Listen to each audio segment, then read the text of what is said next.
KTO Radio présente À haute voix, la lecture intégrale des œuvres spirituelles majeures. Aujourd'hui, Thérèse d'Avila, Le Château de l'âme.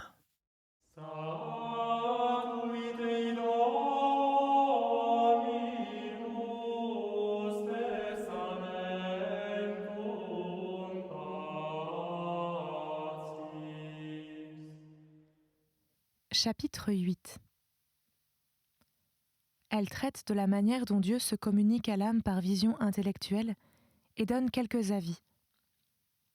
Elle expose quels sont les effets de cette vision quand Dieu en est l'auteur. Elle recommande le secret sur ses faveurs. Je voudrais vous montrer plus clairement, mes sœurs, que ce que je vous ai dit est vrai, et que plus une âme avance, plus elle vit dans la compagnie de ce bon Jésus. Il sera bon pour cela d'exposer comment, lorsqu'il plaît à sa majesté, il nous est impossible de ne pas être toujours en sa compagnie. Le Sauveur le montre avec évidence par les différentes manières dont il se communique à nous. Il nous témoigne son amour dans les apparitions ou visions les plus admirables. Je veux en dire quelques-unes, afin que vous ne soyez pas effrayés, dans le cas où vous en seriez favorisés un jour. Peut-être daignera-t-il m'aider à en dire quelques mots. Mais ne serions-nous pas nous-mêmes l'objet de ses faveurs ? Nous lui adresserions néanmoins les louanges les plus vives de ce qu'il se communique ainsi à des créatures, lui qui a tant de majesté et de puissance. Il arrive parfois que l'âme qui ne songe nullement à être l'objet d'une telle faveur et qui n'a jamais cru l'avoir méritée, sent près d'elle Jésus-Christ notre Seigneur, sans le voir cependant des yeux du corps ni des yeux de l'âme. On appelle cela une vision intellectuelle, et je ne sais pourquoi. J'ai vu la personne à qui Dieu avait accordé cette faveur et plusieurs autres dont je parlerai plus tard. Dans les débuts, elle était très préoccupée. Elle ne pouvait comprendre ce que c'était parce qu'elle ne voyait rien. Cependant, elle avait une telle assurance que c'était Jésus-Christ notre Seigneur qui se montrait à elle de la sorte qu'elle n'en pouvait douter. Je dis qu'elle n'avait aucun doute sur la vision elle-même. Mais cette vision venait-elle de Dieu ou non ? Évidemment, les admirables effets qui en découlaient lui faisaient comprendre que Dieu en était l'auteur. Mais elle ne laissait pas d'être dans la crainte, car elle n'avait jamais entendu parler de vision intellectuelle, ni pensé qu'il y en eût de cette sorte. Elle comprenait très clairement que celui qui se trouvait présent était le même Seigneur qui lui parlait souvent de la manière que j'ai dite, car, jusqu'au jour où il lui fit cette grâce dont je parle, elle ne savait jamais qui lui parlait, bien qu'elle entendît les paroles. Elle était, je le sais, très craintive à ce sujet. Cette vision est, en effet, différente des visions imaginaires qui passent promptement. Elle dure plusieurs jours, et même parfois plus d'1 an. Elle s'en alla donc toute préoccupée trouver son confesseur. Celui-ci lui dit « Puisque vous ne voyez rien, comment savez-vous que c'est notre Seigneur ? Dites-moi quel visage il avait. » Elle lui répondit qu'elle ne le savait pas, qu'elle ne voyait pas de visage, et ne pouvait rien ajouter à ce qu'elle avait dit. Ce qu'elle savait, c'est que c'était notre Seigneur qui lui parlait, et que ce n'était pas une illusion. On cherchait néanmoins à lui inspirer les craintes les plus vives. Mais très souvent, elle ne pouvait avoir de doute, surtout lorsque notre Seigneur lui disait « Ne crains pas, c'est moi ». Ces paroles avaient une telle efficacité que le doute lui était impossible alors. Elle se sentait complètement remplie de courage et de joie de se trouver dans une si bonne compagnie. Aussi, elle voyait clairement quel secours puissant elle y trouvait pour se tenir d'une manière habituelle en la présence de Dieu et veiller avec soin à ne rien faire qui pût lui déplaire. Il lui semblait, en effet, que Dieu avait toujours le regard fixé sur elle. Chaque fois qu'elle voulait s'entretenir avec sa majesté dans l'oraison, et même en dehors de là, il lui semblait que le Seigneur était si près qu'il ne pouvait pas manquer de l'entendre. Quant aux paroles qu'il disait, elle ne les entendait pas lorsqu'elle le voulait, mais à des moments où elle n'y pensait pas et quand c'était nécessaire. Elle sentait que notre Seigneur se tenait à sa droite. Ce n'était pas toutefois à l'aide des sens qui nous découvre qu'une personne est près de nous, mais par un mode très élevé qu'il est impossible d'expliquer et qui cependant est absolument sûr et certain. En un mot, il s'agit d'une certitude beaucoup plus grande que celle des sens. Les sens peuvent nous tromper, mais ce mode, non. Parce que les fruits précieux qu'il produit et les effets intérieurs qu'il opère ne sauraient venir de la mélancolie, et que le démon, par ailleurs, ne produirait jamais un tel bien. L'âme ne goûterait pas, non plus, une paix si profonde, et n'aurait pas en elle des désirs si constants de plaire à Dieu, ni un tel mépris pour tout ce qui ne se rapporte pas à lui. Cette personne comprit clairement dans la suite que le démon n'était pas l'auteur de cette faveur qui devenait de plus en plus claire pour elle. Cependant, je sais qu'il y avait des moments où elle était très craintive, d'autres où elle était remplie de confusion, parce qu'elle se demandait comment avait pu lui venir une si haute faveur. Nous étions tellement une même chose, elle et moi, que je n'ignorais rien de ce qui se passait dans son âme. Je puis donc être un bon témoin, et vous pouvez croire que tout ce que je vous en dirai est la vérité. C'est une faveur de Dieu qui fait naître dans l'âme beaucoup de confusion et d'humilité, tandis que le démon produit un effet tout contraire.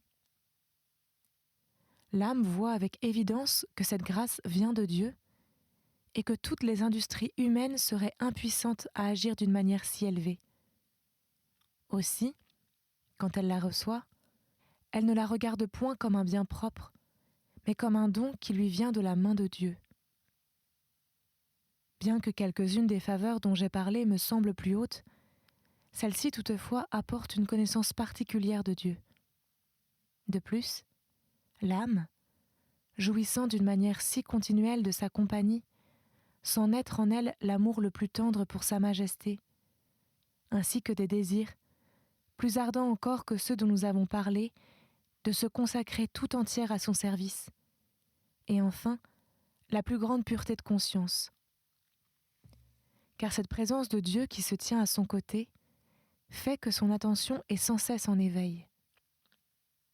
Sans doute, nous savons que Dieu est présent à toutes nos œuvres, mais notre nature est telle que nous l'oublions souvent, tandis que l'âme favorisée de cette grâce n'a pas de distraction. Le Seigneur, qui est près d'elle, la maintient toujours attentive. Bien plus, comme elle a presque continuellement un amour actuel pour celui qu'elle voit ou qu'elle sent près d'elle, elle reçoit beaucoup plus souvent les autres grâces dont nous avons parlé. Enfin, le profit qu'elle en retire lui montre combien cette faveur est élevée et combien elle mérite d'être estimée. Elle en rend grâce au Seigneur, qui la lui accorde, bien qu'elle soit si éloignée d'avoir pu la mériter, et elle ne l'échangerait pas pour tous les trésors et tous les plaisirs de la terre. Aussi, quand le Seigneur l'en prive, elle se trouve dans une solitude profonde.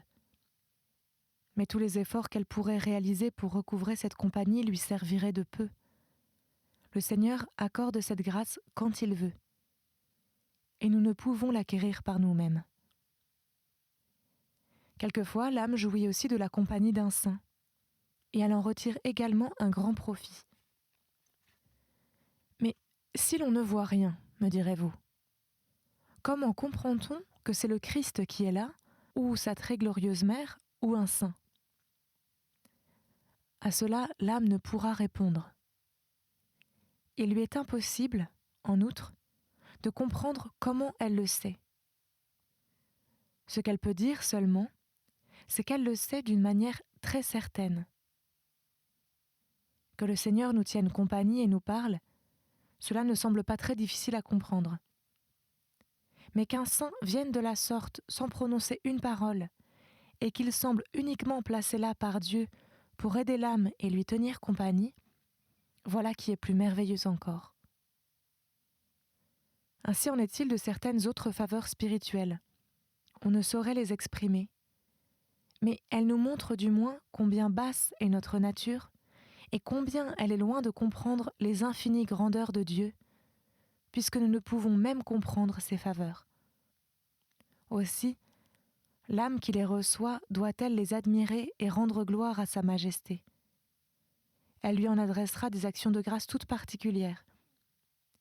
Comme c'est une faveur qui n'est pas donnée à tous, elle en aura une haute estime et s'appliquera à rendre à l'avenir de plus signalés services à notre Seigneur, dès lors qu'il l'aide pour cela de tant de manières. Il résulte de là que l'âme ne s'en estime pas davantage. Il lui semble que, de toutes les personnes qui sont sur la terre, elle est la plus imparfaite au service de Dieu. Car à son avis, aucune n'a plus d'obligation qu'elle envers lui. Aussi la moindre faute qu'elle commet lui transperce le cœur, et ce n'est pas sans une très grande raison. Chacune des sœurs que le Seigneur conduira par cette voie trouvera dans les effets produits dont nous venons de parler une marque qu'il ne s'agit pas d'une illusion ou d'une imagination. Comme je l'ai dit, il n'est pas possible, à mon avis, que cet état dure si longtemps s'il est l'œuvre du démon. Il ne produirait pas un progrès si notable et il ne répandrait pas une paix intime si profonde. Ce n'est point sa coutume d'agir ainsi. Et le voudrait-il ? Il ne peut pas, lui qui est si mauvais, produire un tel bien. Les fumées de l'amour-propre se manifesteraient aussitôt, et l'âme se croirait meilleure que les autres.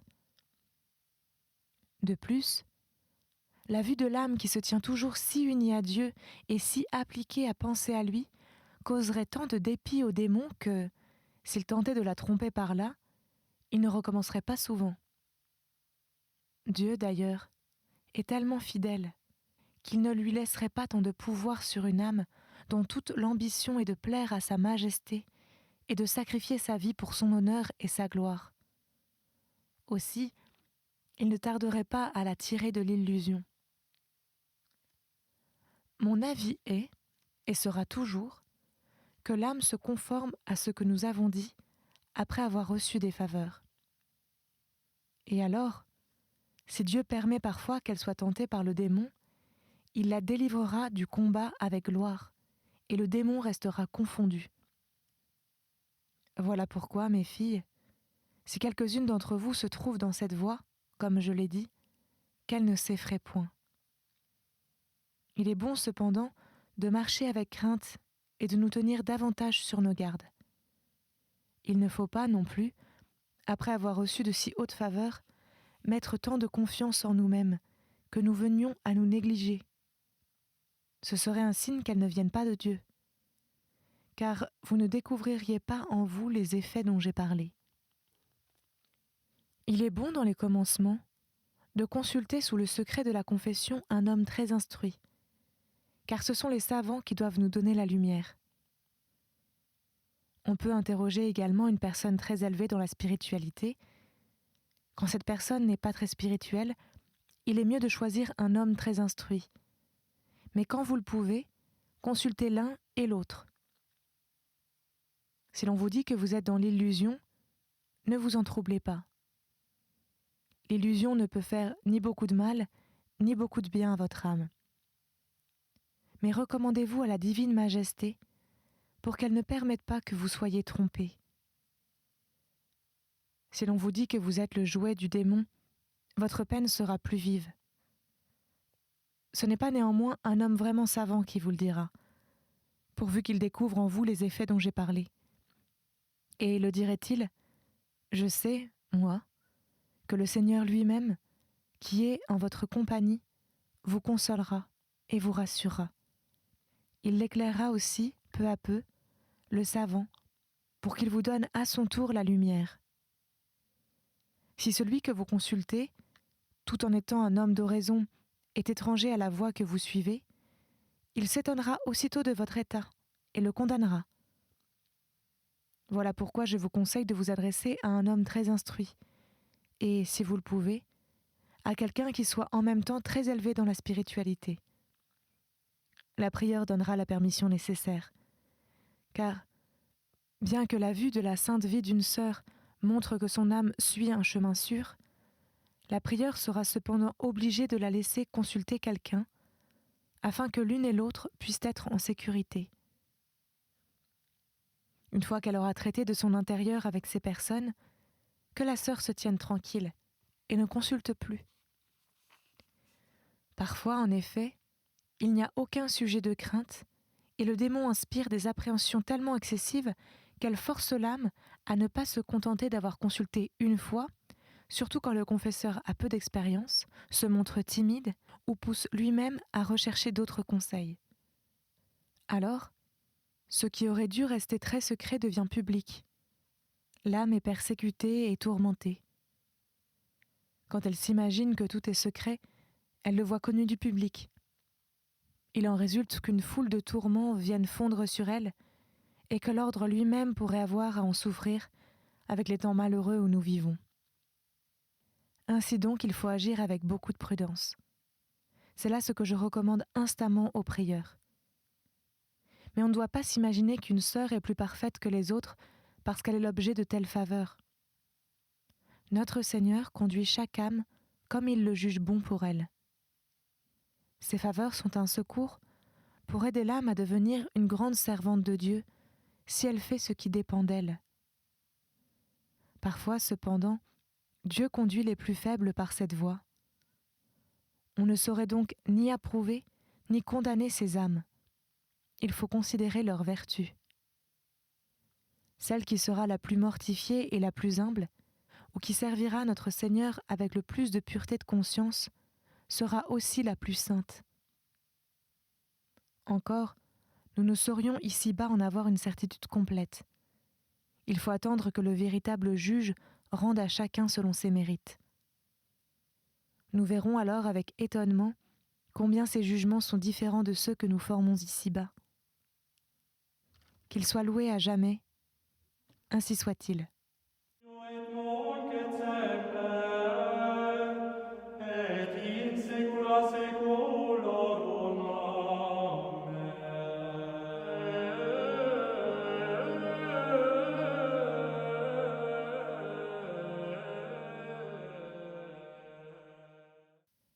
Chapitre 9. Elle montre comment le Seigneur se communique à l'âme dans la vision imaginaire. Elle insiste beaucoup pour que l'on ne désire pas être conduit par cette voie et en donne plusieurs raisons. Ce chapitre est très utile. Parlons maintenant des visions imaginaires. Elles sont, dit-on, plus exposées aux artifices du démon que celles dont nous avons parlé. Et je le crois volontiers. Néanmoins, quand elles viennent de notre Seigneur, elles me semblent en quelque sorte plus avantageuses que les autres, parce qu'elles sont plus en rapport avec notre nature. J'accepte, bien entendu, celles que Sa Majesté nous donne à comprendre dans la dernière demeure, car aucune autre ne saurait leur être comparée.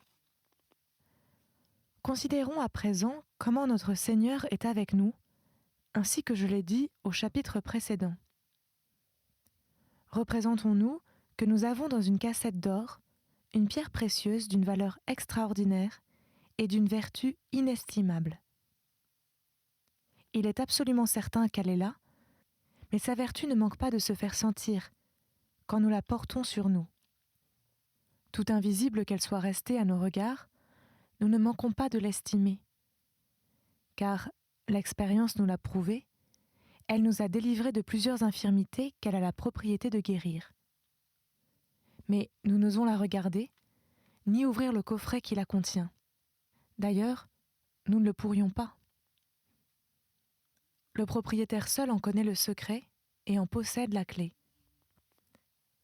Il nous a prêté le bijou pour notre avantage. Mais il ouvrira le coffret quand il lui plaira de nous le montrer. Il nous l'enlèvera même quand il le jugera bon. Et c'est ce qu'il fait. Or, il lui plaît parfois d'ouvrir subitement le coffret pour faire une faveur à la personne à qui il l'a prêté. Dans ce cas, il est clair que cette personne éprouve une joie très vive. Elle aimera ensuite à se rappeler l'éclat admirable de cette pierre précieuse et elle en conservera le souvenir bien gravé dans sa mémoire. Il en est de même ici, lorsque notre Seigneur veut bien donner à une âme une marque plus particulière de son amour. Il lui montre clairement sa très sainte humanité de la manière qu'il veut. Il se manifeste tel qu'il était lorsqu'il conversait en ce monde ou apparaissait après sa résurrection. Bien que la vision ait lieu avec une rapidité comparable à celle de l'éclair, cette image très glorieuse demeure tellement gravée dans l'imagination que je regarde comme impossible qu'elle s'en efface jamais jusqu'à ce qu'elle la voie dans ce séjour où elle en jouira éternellement. J'ai parlé d'une image, mais à ce que pense la personne qui l'a vue, cette image n'est pas morte, comme l'est une peinture. C'est une image véritablement vivante, qui parle parfois à l'âme et lui découvre même de profonds secrets. Vous devez savoir que si l'âme s'arrête quelques instants à cette vision, elle ne peut pas plus la fixer qu'elle ne saurait fixer le soleil, car cette vision passe toujours très rapidement. Cela ne vient pas cependant de ce que son éclat fatigue les yeux de l'âme, comme l'éclat du soleil fatigue les yeux du corps. Je dis les yeux de l'âme parce que c'est elle qui voit tout ici.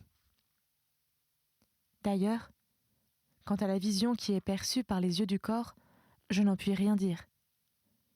La personne en effet dont il a été question et dont je puis parler d'une manière si particulière n'a pas eu de vision de cette sorte, et il est difficile de rendre un compte exact de ce que l'on ne sait pas par expérience. La splendeur de notre Seigneur est comme une lumière infuse, comme celle d'un soleil, recouvert d'un voile aussi transparent qu'un diamant qu'on pourrait polir. Son vêtement semble comme une toile très fine de Hollande. Presque chaque fois qu'il accorde cette faveur à une âme, elle tombe en extase. Elle ne peut, dans sa bassesse, supporter une vue qui cause tant de terreur. Je dis terreur. Bien que cette vue soit plus belle et plus délicieuse qu'on ne pourrait l'imaginer après 1000 ans d'efforts, elle dépasse de beaucoup la portée de notre imagination et de notre entendement. Elle se manifeste avec une incomparable majesté. L'âme est saisie d'une profonde terreur, et il n'est pas besoin de l'interroger pour qu'elle dise comment elle connaît, sans qu'on le lui ait dit, quel est le personnage qui apparaît dans la vision, car il se manifeste bien comme le maître du ciel et de la terre. Quant aux rois de ce monde, ils ont peu de choses par eux-mêmes pour relever leur prestige. Il faut qu'ils se présentent avec leur suite ou qu'on annonce ce qu'ils sont. Ô Seigneur, comme nous autres chrétiens, nous savons peu vous connaître. Que sera-ce le jour où vous viendrez nous juger, puisque votre vue inspire tant de terreur quand vous venez visiter avec tant d'amitié votre épouse? Ô mes filles, que sera-ce quand il dira d'une voix si courroucée « Allez, maudit de mon Père !» Maintenant, plaise à Dieu que le souvenir de la grâce que le Seigneur fait à l'âme et dont nous parlons se grave dans notre esprit. Ce ne sera pas un bien de peu d'importance. Un saint Jérôme, malgré toute sa sainteté, n'éloignait pas cette pensée de son souvenir. Imitons-le, et nous trouverons légères toutes les austérités de la règle que nous professons. Mais alors même qu'elle durait de longues années, ce n'est qu'un moment comparé à l'éternité. Pour moi, je vous le dis en toute vérité, malgré mon extrême misère, la crainte des tourments de l'enfer ne m'a jamais paru qu'un rien en comparaison de la pensée que les damnés verraient un jour plein de courroux ces yeux si beaux, si doux et si compatissants de notre Seigneur. Mon cœur, ce me semble, était incapable de le souffrir, et il en a été ainsi toute ma vie. Quel ne doit donc pas être l'effroi de la personne à qui notre Seigneur accordait la vision dont je parle, puisque l'émotion qu'elle en ressent est telle qu'elle en perd le sentiment. C'est pour cela sans doute que notre Seigneur suspend alors les puissances de cette âme et vient au secours de sa faiblesse, afin qu'elle s'unisse à sa grandeur dans cette communication divine si élevée. C'était À Haute Voix, une émission de KTO Radio. Aujourd'hui, Thérèse d'Avila, Le Château de l'âme. Lecture, Marie Rambaud. Captation et réalisation, Aymeric Plouinec et Thibaut Dagalier. Une émission disponible en podcast sur ktoradio.com et sur l'application KTO Radio.